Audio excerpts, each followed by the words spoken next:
Et bonjour à tous, bienvenue à bord de Saori. On continue notre petite série de vidéos sur tout un petit peu les mises en garde pour tous les marins néophytes qui rêvent de se lancer dans l'aventure. Petit retour d'expérience de 6 ans de vie à bord de Saori et puis des années de navigation. Du coup, aujourd'hui on va parler d'un cas un petit peu plus spécifique. On va parler de tout ce qui est professionnel qui gravite autour du monde de la voile. Donc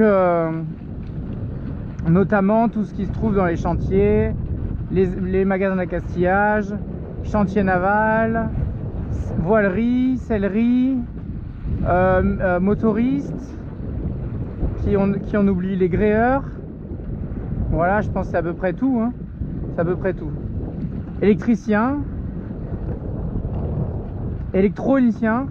Donc voilà, ça fait quand même pas mal de métiers qui gravitent autour de ce milieu. Et il faut quand même... je pense que là, encore une fois, le côté manque de connaissances va vous jouer forcément des tours. Et eux sont les premiers au courant et sont les premiers à en profiter. Parce que moi, j'essaye un petit peu de pallier un petit peu, pas au problème, mais un petit peu pallier à la situation. Eux, au contraire, ils vont foncer dedans et ils vont en profiter bien comme il faut pour essayer de faire en sorte de conseiller le client d'une manière intéressée. On va dire ça comme ça. Je pense que c'est très bien dit. Voilà, donc il faut quand même donc des bons professionnels, ça existe. J'en connais très peu. Ayant fait de Brest à Port-Camargue, je peux pas en citer énormément, hein, ils se comptent sur le doigt de la main. Du coup, ça existe, mais c'est quand même c'est difficile, hein, de parler de ce sujet parce que je veux froisser personne encore une fois. Donc il faut vraiment que je choisisse mes mots. Mais l'idée, pour faire simple, c'est que ces personnes-là, bon, c'est des personnes qui quand même, il faut savoir que, pour vous donner un ordre d'idée, hein, si vous voulez faire des travaux sur un bateau, qu'il faut sortir le bateau de l'eau, vous allez devoir payer le grutage, qui va vous coûter entre 100 à 300 euros, hein, ça dépend le bateau. Vous allez payer après le stationnement, vous allez payer les berres, donc les cales. Vous allez payer également les heures de main d'œuvre, hein, parce qu'il y a les pièces, c'est une chose, mais il y a aussi les heures de main d'œuvre. Heures de main d'œuvre qui grosso modo varient de 50 euros de l'heure dans le meilleur des cas, 70 euros de l'heure, c'est plutôt la moyenne, et allant jusqu'à 90 euros de l'heure si vous faites appel à des métiers très spécifiques, typiquement les stratifieurs, des choses comme ça. Forcément, vu qu'ils se ruinent la santé, ça coûte beaucoup plus cher. Voilà, donc l'idée, c'est de savoir un petit peu comment se diriger vers eux, à qui faire confiance. Il faut savoir aussi que, malheureusement, si vous ne connaissez pas ce qui est en train d'être entretenu ou réparé, si en plus de ça, vous n'êtes pas sur les lieux, parce que pour des raisons personnelles, vous êtes à domicile, etc.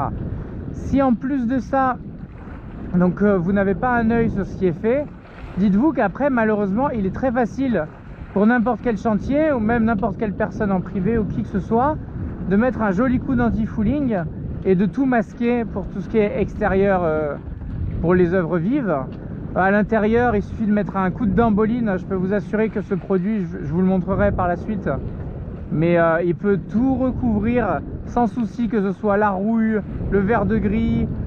C'est vraiment une peinture qui vraiment recouvre énormément de choses, très recouvrante, donc, et qui finit blanche, immaculée, donc très facile également de masquer les choses. Et puis si vous ne connaissez pas, bah pareil, on peut vous mettre du matériel qui n'est pas forcément le plus optimisé. Vous pouvez demander un remplacement à l'identique, et pour autant, bah, c'est pas pour autant qu'on va vous mettre une chose à l'identique. Moi, toutes les entretiens que j'ai fait, à chaque fois je demande que ça soit tout ce qui tourne autour du moteur, j'essaye d'avoir des produits Yanmar, au moins, même si le reste en plan B ça fonctionne aussi. Au moins je sais que mon moteur est dans les meilleures conditions pour performer, et pareil pour tant d'autres exemples.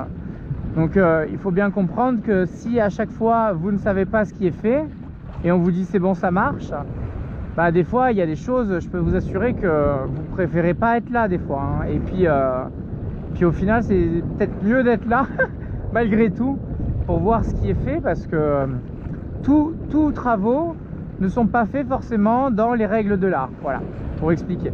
Et malheureusement là j'ai eu l'occasion quand même pendant plusieurs mois d'assister aux travaux, d'être sur place, sans être sur leur épaule pour pas mettre la pression, parce qu'il n'y a rien de pire que quelqu'un qui est au-dessus de votre épaule quand vous êtes en train de travailler, pour faire du bon travail. Ayant connaissance de ça, j'essayais de superviser sans être en restant toujours disponible, toujours un peu dans le coin, mais sans être trop sur leur épaule, tout en m'intéressant pour pouvoir le refaire un maximum moi-même sans avoir besoin d'eux. Donc tout ce mécanisme, en plus de ça, vous avez de la diplomatie à faire, puisque faut savoir que tout le monde va vous accepter vos devis, hein, partant du principe qu'ils aient le temps.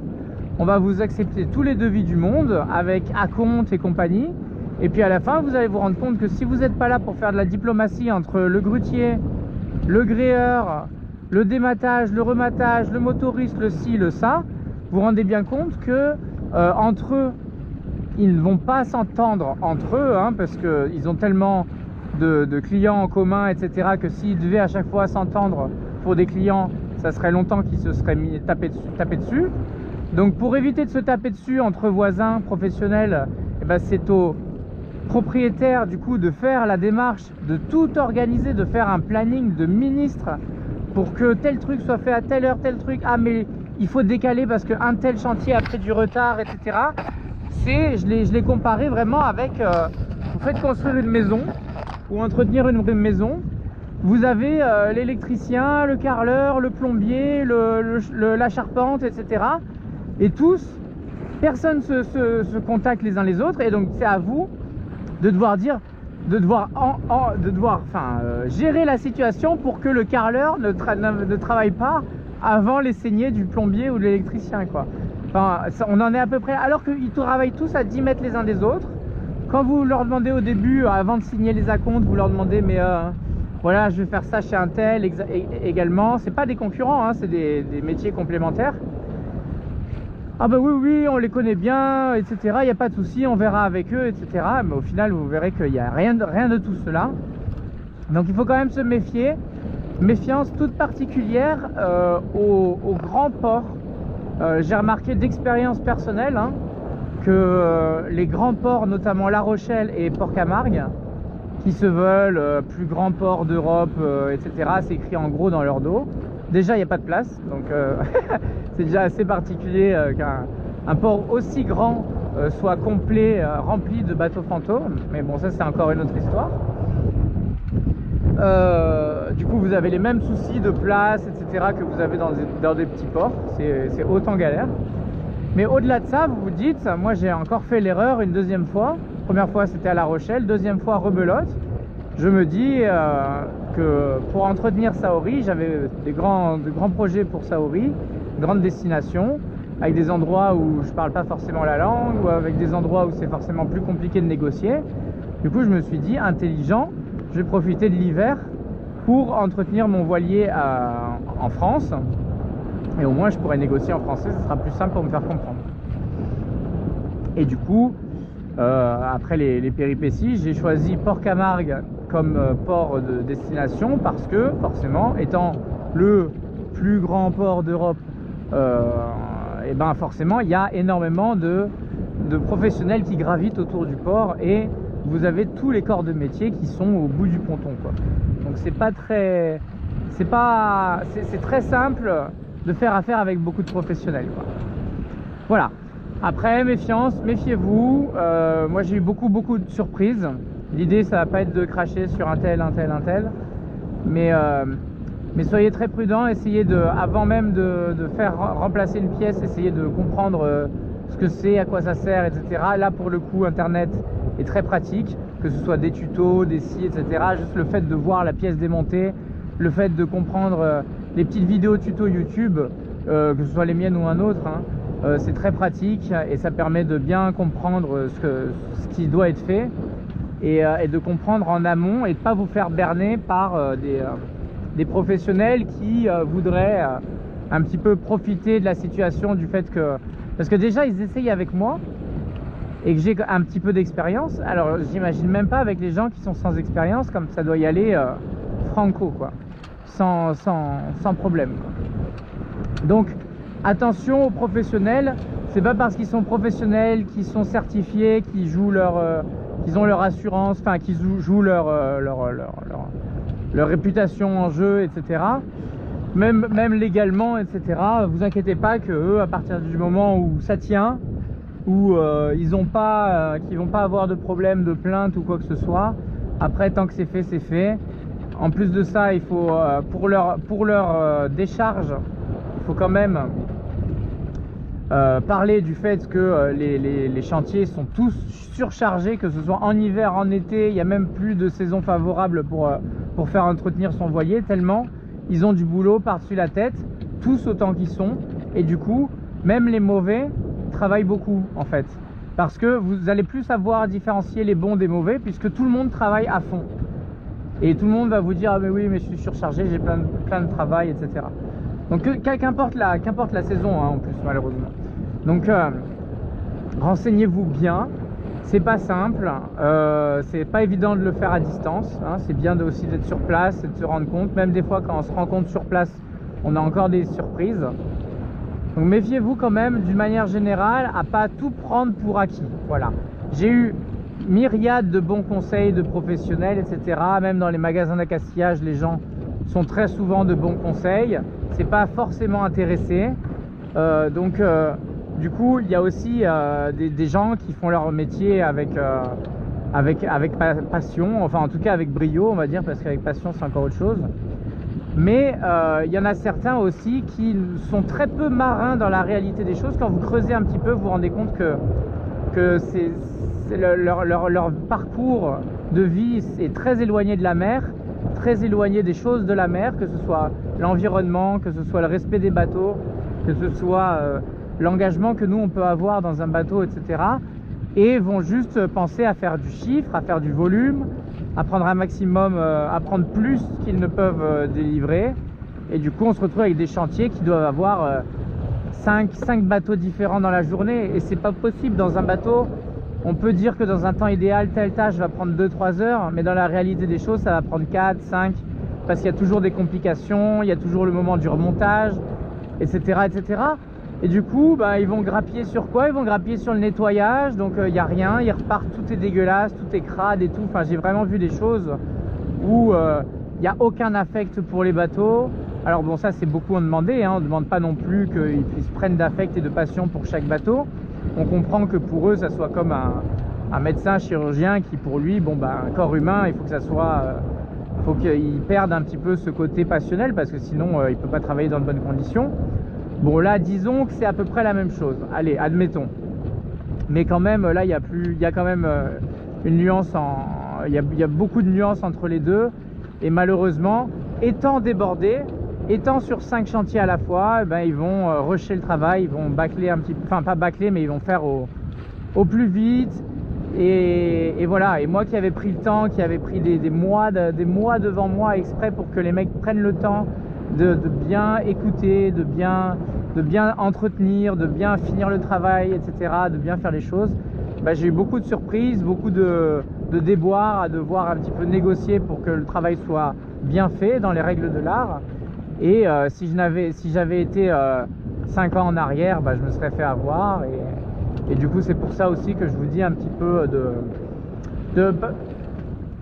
pas de se méfier de tout le monde, mais en tout cas de quand même faire attention à ce que d'être sur place, quoi. Enfin de au moins surveiller ce qui est fait. Voilà, je pense que surveiller ce qui est fait, parce que des fois ce qui est fait, on vous dit c'est bon, mais en fait c'est pas fait comme vous l'auriez entendu, mais vous êtes facturé au prix d'eux. Donc c'est ça qui est un peu délicat, quoi. C'est un peu ça que j'ai envie de de vous communiquer, c'est que des fois vous payez le prix fort pensant que les prestations seront 5 étoiles et que du coup, ou 5 étoiles ou au moins correctes quoi, qui seront faites dans les règles de l'art, et en fait vous vous rendez compte que le prix fort est pris comme si, mais que derrière le travail est fait un petit peu différemment. Donc je veux pas faire de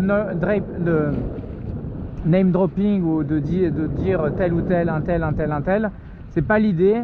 L'idée c'était plutôt une vue générale.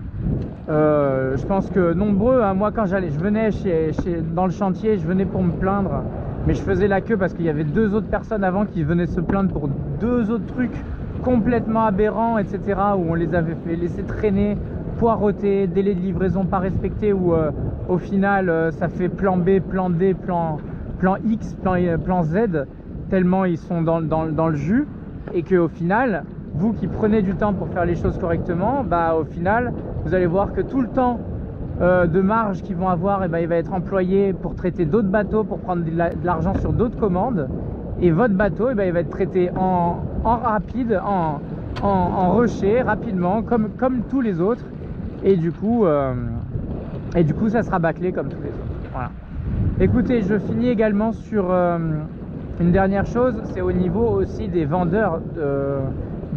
Attention, méfiez-vous. J'ai vu des choses vraiment horribles. Si je vous le dis, c'est vraiment pour pas que vous tombiez dans des pièges, hein. C'est vraiment pour ça. C'est pas pour décrier un tel, la profession d'un tel, on s'en fout. Moi, je parle aux futurs marins, hein, et rien d'autre, hein. Les professionnels, tant pis pour eux. Enfin, ils assument pas, c'est autre chose. Mais en tout cas, ils se sentent concernés ou ils se sentent pas concernés, parce qu'il y en a qui travaillent vraiment parfaitement, hein. Il y en a peu, mais il y en a quelques-uns, une poignée, qui travaillent dans les règles de l'art. C'est un plaisir à voir. Ils font des choses que vous n'êtes incapable de faire, puisque pour ça il faut X années de métier dans la profession. C'est un régal à regarder, c'est un régal à observer et à apprendre d'eux, à s'instruire, à se nourrir de justement leurs gestes et leurs réflexions. Voilà. Et d'autres, c'est tout l'opposé. Voilà. Maintenant, dernière chose, c'est méfiez-vous également des vendeurs. Là, notamment, il existe des chaînes qui vendent des espèces d'agences immobilières de bateaux, hein. On peut appeler ça comme ça. Petite boutique avec plein de bateaux affichés, etc. Et puis leur dernière trouvaille, et à vous, que vous retrouvez sur les sites internet, que vous retrouvez dans les annonces, que vous retrouvez même sur le Bon Coin. Et méfiez-vous que des fois, ça va pas être un propriétaire, ça va pas être non plus un broker, parce qu'un broker, ça c'est peut-être le meilleur des choix que je vous conseille si vous cherchez un bateau, ça va être de se diriger vers un broker, parce que certes il va peut-être prendre une marge, mais au moins il met sa réputation en jeu, et du coup il peut pas vendre n'importe quoi, sinon après tout le monde va dire qu'il vend n'importe quoi.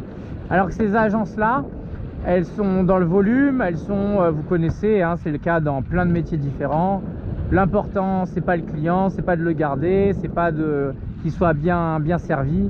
L'important c'est que vite on signe, vite on passe au suivant, et vite on embrouille la situation pour que il en sache le moins possible, et qu'il signe rapidement. Malheureusement, bah, il y en a plein qui signent, quoi. C'est ça qui est triste, c'est qu'il y en a qui se sentent guidés et du coup un peu pris par la main, ils se sentent un peu tout seuls, donc le vendeur, ça va être la seule personne à qui il va pouvoir demander conseil, poser des questions sur ci et ça. Sauf que le vendeur, lui, en 2 secondes, il piste si vous y connaissez ou si vous y connaissez pas. Si vous commencez à poser 2-3 questions de débutants qui sont pas... Enfin, voilà, il va bien voir que vous n'y connaissez pas grand chose, et du coup il va utiliser ça, et il va pas vous montrer des endroits critiques, névralgiques d'un bateau qu'il faut absolument vérifier pendant la visite, quoi. Voilà, donc méfiez-vous. Je vous assure que là, personnellement, j'ai dû chercher pas mal de bateaux pour un client récemment. Bah, finalement, on a trouvé un bateau d'un particulier à particulier, en parfait état, avec un très bon prix. Et juste avant, j'avais visité un autre bateau dans une des agences, justement, où le bateau était 10 000 € plus cher, donc un gros billet en plus, Et le premier était en parfait état de naviguer, clé en main, ce qui n'existe pas, hein, je vous l'ai déjà dit, ça n'existe pas. Celui-là l'était. Donc du coup c'est pour ça qu'on l'a choisi. C'est parce que il était parfait, entretien nickel, tout à jour, tout impeccable. Donc j'ai dit à mon client que celui-ci c'était un très bon investissement sur le long terme. Et même sur le court terme. Contrairement au bateau que je venais de visiter, et là je vous assure, les courroies étaient détendues, les boulons de quilles nageaient dans l'eau, avec une eau qui était croupie, dégueulasse. J'ai demandé, je lui ai dit mais là vous pouvez pas allumer le moteur avec des courroies dans cet état, etc. Et j'imagine tout le reste. Il m'a dit si regardez, nous on l'allume d'habitude quand les clients ils sont là, il allume, le moteur il cale, il galère à partir et il cale juste après. Bref, la jupe arrière complètement destroy, le bateau c'était pas une épave, mais on n'était pas loin quoi, vous voyez. Et pourtant c'était un Sun Odyssey 32 vendu 64 000 €, sur l'annonce tout qui va bien, truc Bimini, je sais pas quoi, etc. Et au final, bon bah sur le moment, si vous faites la visite avec le gars, il va vous montrer justement ce que vous avez envie de voir. Donc la barre à roues, les instruments, le Bimini, le taux, le truc, etc. La voile sur enrouleur. Et vous allez vous focaliser là-dessus. Sauf que les points névralgiques du bateau qui sont structurels, qui sont au niveau de la quille, au niveau de la structure, des varangues, du moteur, etc. Ce qui coûte des gros sous en fait. Ce qui coûte des gros sous, bah ça, quelqu'un qui est néophyte, forcément, il va pas demander à voir. Et le vendeur, sachant qu'il y a 15 cm d'eau croupie au fond des cales, il va pas vous soulever les planchers quoi. Et ils sont capables de vous le vendre. Et le problème, c'est que c'est pas un bateau vendu, un 32 pieds vendu 10 000 € en l'état, et bonne chance, à vous de l'entretenir, de le réparer, faites des frais, et après peut-être que vous reviendrez dans vos frais comparé à acheter un bateau à 30, 40, 50 000 € ou plus. Bon bah là, au moins vous l'achetez pas cher, vous le retapez, mais vous êtes en connaissance des choses. Alors que, là encore, deuxième exemple, même agence, etc. Ça vend des bateaux clés en main. Donc le premier, donc je vous ai dit qu'il y avait 15 000 € de travaux dessus. Il était vendu 64 000 €, c'est-à-dire plus cher que les bateaux en bon état de ce modèle-là, quoi. Donc ils n'ont même pas peur en plus, parce que le but c'est de faire de la marge, le but c'est de faire du chiffre. Donc eux, leur intérêt, contrairement à un particulier qui vend son âme, qui vend tout ce qu'il a de plus cher au monde à un autre particulier qui le regarde son bateau en pleurant, la larme à l'œil, en se disant bon bah j'espère qu'il entretiendra aussi bien que je l'ai entretenu et qu'il aimera autant que je l'ai aimé. Bon bah ça, c'est un autre rapport que ces agences-là qui vont acheter des bateaux les moins chers possibles, vraiment les bateaux qui ne se vendent pas, en les bradant, en faisant exprès de casser les prix, parce que ces bateaux-là seront invendables, le marché étant saturé. Des beaux bateaux en pleine forme, en plein état, en bel état et pas cher, il y en a plein. Il y en a plein. Donc forcément, quand vous avez un vieux bateau pas entretenu, et ça va très vite, hein, il suffit de le laisser croupir 3, 4, 5 ans, et le bateau, de suite, il peut y avoir des dizaines de milliers d'euros de travaux dessus, hein. Donc si le bateau il a été abandonné et au final, en dernier recours, relégué à brader pour plus avoir de frais dessus, brader à une agence, et ben eux ils le récupèrent à bas prix, ils font x10 dessus, et après ils vous le vendent en mode bateau bel état, truc telle année et tout et ils vous laissent partir avec. Voilà, donc là j'ai encore eu un exemple, plus petite unité cette fois, plus petit bateau, et ils vous disent le bateau il est bon à naviguer. Alors oui, il n'y a pas les factures parce que ils ont tous la même excuse, c'était un vieux papy, il n'a pas gardé les factures, mais il naviguait pas trop avec, juste ce qu'il faut pour que le bateau bouge un peu, mais il l'entretenait, etc. Voilà, quand vous entendez ça, fuyez. La première chose que vous demandez quand vous allez visiter un bateau, avant de vous déplacer, avant de perdre du temps, de la salive, de quoi que ce soit, vous demandez est-ce qu'il y a le check-up, la checklist complète de toutes les factures, de tout l'entretien qui a été fait sur le bateau ces 10 dernières années, depuis que le bateau existe, plus le cahier de fabrication de la marque, donc le cahier technique. Moi j'ai le cahier technique Jeannot, et en plus de ça un classeur donc du fabricant avec écrit dessus toutes les codes fabricants, etc. Donc tout ce qu'il faut savoir si vous voulez remettre votre bateau en état de comme il a été conçu, avec les bonnes dimensions, les bons bouts, du bon diamètre, etc. Bon bah tout ça c'est écrit sur le cahier technique, donc ça c'est impératif, même si vous pouvez le retrouver sur internet en vrai.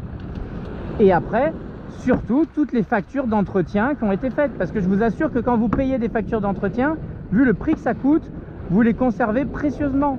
Surtout que ça vous sert, si vous avez un pépin, ça vous sert pour l'assurance.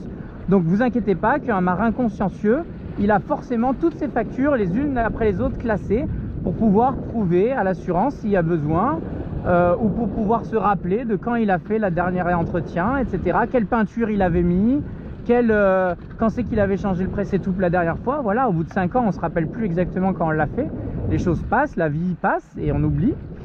Donc là, au moins, classeur des factures et cahier technique du bateau. Il n'y a pas ça, c'est next, direct. Ça veut dire que le propriétaire n'était pas consciencieux ou que les vendeurs vous cachent quelque chose. Voilà. Donc méfiez-vous également de cela. J'ai retrouvé vraiment des personnes en situation vraiment de détresse en train de se dire mais là du coup après ce que vous me dites, j'en ai pour le prix du bateau où j'ai acheté le bateau. Moi je voulais acheter un bateau à pas cher pour naviguer un petit peu. Mais au final, là, vous êtes en train de m'expliquer que pour juste faire un petit tour en rond dans l'eau, je vais en avoir au moins pour le prix du bateau en réparation, entretien, etc., sécurité, pour pouvoir me permettre de juste me balader tranquillement et faire quelques petits ronds dans l'eau. Eh ben oui, eh ben oui. Et donc c'est pour ça que des fois, acheter un bateau plus cher, mais qui a moins moins d'entretien, ou alors un entretien bien fait, c'est des fois beaucoup plus rentable que de prendre un bateau qui a plus âgé, avec un entretien des fois, ou alors surtout les bateaux qui ont été abandonnés, hein, parce que c'est pas forcément l'âge du bateau qui compte, hein, c'est vraiment est-ce que le bateau a été abandonné ou pas. Quand je dis abandonné, c'est délaissé, un peu à l'abandon, entretenu le minimum avec juste carénage et hivernage. Mais ça c'est pas ça entretenir un bateau, hein. Entretenir un bateau c'est toute l'année au quotidien, pas au quotidien mais presque, hein. Donc il faut bien voir que vous pouvez avoir des unités. Regardez, Saori, elle est de 2006, hein, ce qui est plutôt jeune. J'ai vu des bateaux de 2013, 2015. Mais les pauvres, ils ont été vraiment abandonnés et il y a presque... c'est compliqué de les récupérer, hein, que ce soit le gel côte, les techs, les ci, les ça, ou même le reste. Tout est cramé, tout a cramé d'un côté, pas de l'autre, etc. On voit vraiment des bateaux qui ne bougent pas. La coque, elle est dans un état... Enfin voilà, heureusement, bon, les professionnels ou même vous-même, vous pouvez faire des miracles, hein, quand même, hein, les bateaux on peut les retaper, fort heureusement, c'est faisable de les retaper. Maintenant, bon, bah, c'est triste de les voir en cet état, et surtout, ils décotent, plus personne n'en veut, ça coûte de l'argent de quand même garder le bateau, du coup on le brade, et du coup on vous vend un bateau qui... Sur catalogue, il est de 2013, il est tout moderne, il a tout, il a le ci, le ça, etc. full équipé, parce qu'ils sont conçus comme ça, vendus comme ça. Mais en vrai, il a été à l'abandon et il y a beaucoup d'euros ou d'heures de travaux à mettre dedans, quoi. Donc méfiance, très compliqué de se faire conseiller. Là encore, c'est pas pour me placer ou quoi que ce soit, mais là encore, moi, je propose justement à accompagner les gens pour faire des visites de bateaux, choisir le bateau ensemble et après les visiter ensemble s'ils le souhaitent. Comme ça, pendant que eux regardent si la couleur des boiseries est convenable, si l'éclairage est bien, s'ils se sentent à l'aise, si le lit est assez grand, voilà, des choses où vraiment de ressenti complètement subjectif. Est-ce que le bateau est assez haut, tout ça, bon bah ça c'est des choses, c'est du ressenti, donc c'est bien pour ça que vous soyez là. Mais après, moi au moins, comme ça, je peux m'occuper de regarder vraiment s'il n'y a pas des vis cachées, s'il n'y a pas anguille sous roche, ou tout simplement si est-ce que l'entretien a été bien fait, scrupuleux ou pas, hein, tout simplement, sans forcément qu'il y ait des vis cachées, mais tout simplement un bateau mal entretenu, bon bah vous pouvez drastiquement faire tomber le prix comparé à un bateau qui est très bien entretenu, où là un prix élevé se justifie pleinement. Voilà, c'est bien ça aussi, hein.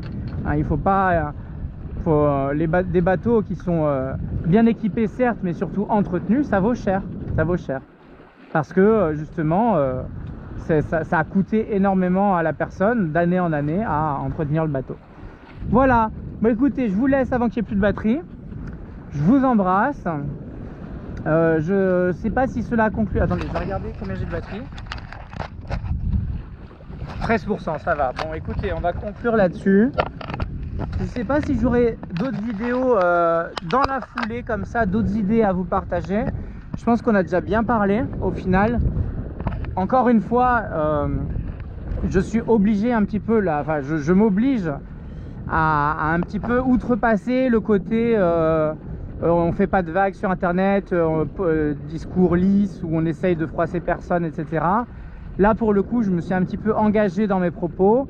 Le but c'est de ne juger personne, je déteste ça, le jugement des gens. Je ne suis personne pour juger qui est plus marin que qui, meilleur ou pas, etc. C'est chacun pour soi et son bateau, chacun et sa conscience personnelle. L'idée c'était un peu de vous partager les bons chemins et les mauvais chemins à ne pas prendre. Et là où vous pouvez avoir des embûches, là où on peut se servir de vos manques de connaissances, ou là où au contraire votre manque de connaissances vous dessert au niveau de la sécurité, de votre propre sécurité et celle qui vous entoure. Voilà, on a fait quand même un beau chapitre là-dessus. J'espère que ça vous a plu. N'hésitez pas, si vous avez des questions en plus auxquelles je n'aurais pas abordé, n'hésitez pas à les poser dans les commentaires. J'essaierai d'y répondre au mieux. Et puis voilà, maintenant, cap à l'est, vers l'Orient. Et voilà, aujourd'hui, petite navigation tranquille de reprise. J'avais envie de prendre le temps d'être sur l'eau, d'apprécier ce moment. Ça fait des mois et des mois que j'attendais ça. Donc voilà, j'y vais tout doucement, tout calmement. Et c'est un vrai bonheur pour moi. J'avais aussi beaucoup de choses à vous dire, comme vous le voyez. Et maintenant, on va parler de la suite. On va pouvoir passer aux choses suivantes. Début d'une nouvelle saison, comme je disais. Cette fois-ci, on part direction l'Est. On va essayer de passer la frontière.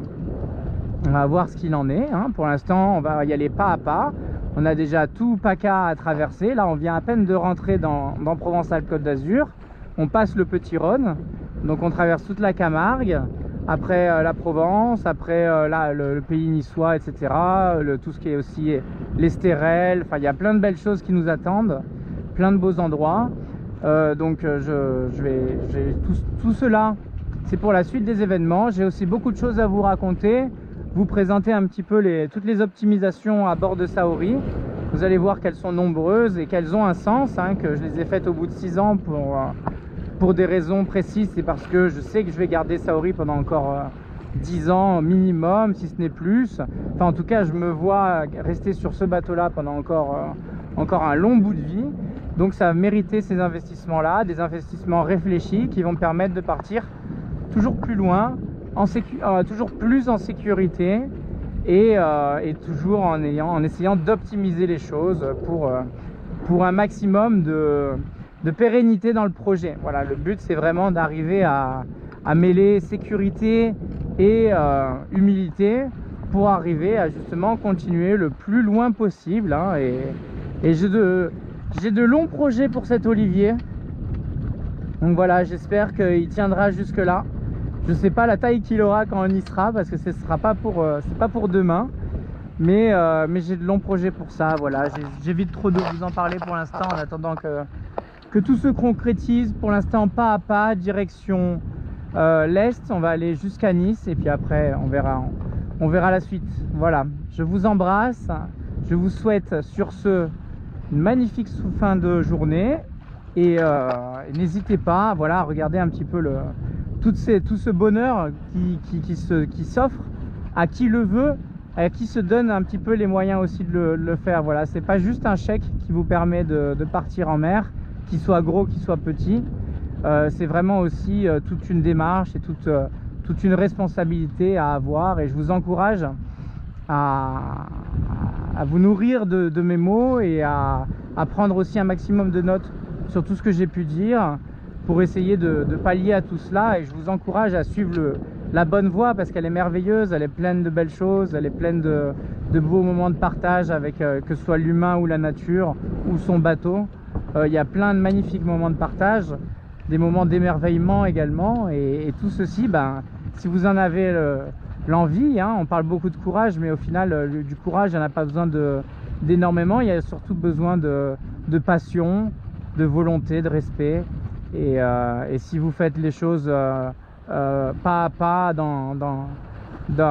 avec sérénité et conscience de ce que vous faites, et ben, du coup après je vous assure que les limites sont très loin, hein. Là on part quand même on est venu jusqu'à l'Angleterre et on se retrouve maintenant en Camargue, hein. Donc c'est fou comme après les limites, tant que vous respectez comme je vous dis, avec humilité les conditions climatiques, après et que vous entretenez votre bateau, après voilà, si vous faites tout ce que j'ai énuméré, si vous arrivez à l'achever, après c'est que du bonheur, hein. Après il n'y a plus que du bonheur, du profit, de profiter de ce qu'offre la nature, les journées qui passent, le temps qui passe, la vie, et c'est vraiment un vrai plaisir de partir en toute sérénité, ça sur un bateau vérifié, avec un équipage briefé, sans contrainte, sans stress, de se dire, sans autre stress que savoir comment on va au mieux faire notre navigation. Et voilà, c'est tout ce qu'on a besoin de se poser comme question quand on est en mer, se libérer de tout stress.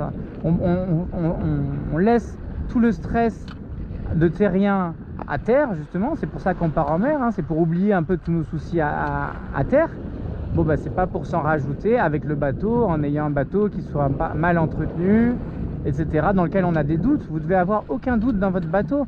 Si vous doutez en quoi que ce soit moteur, gréement, structure, barre, mécanique, quoi que ce soit, électronique, n'importe quoi, si vous doutez, votre bateau il reste au port jusqu'à ce que ce soit réparé. À moins que ce soit vraiment un peu important ou pas primordial, hein. Moi j'ai navigué sans mon anémomètre, sans le vent pendant des années. Bon bah j'avais la profondeur, j'avais la vitesse, bon bah ça me suffisait. Mais c'est vrai que c'est pas obligatoire, donc il y a des choses on peut s'en passer momentanément, ou même certains trucs on peut clairement s'en passer, hein. Mais par contre il y a des choses, bon bah là pour le coup vous êtes obligé de passer par là.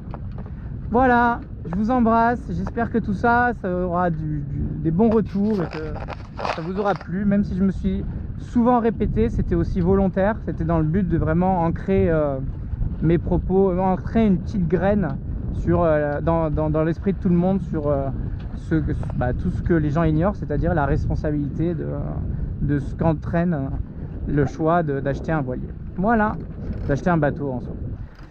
Je vous embrasse et je vous dis à bientôt. Bye bye.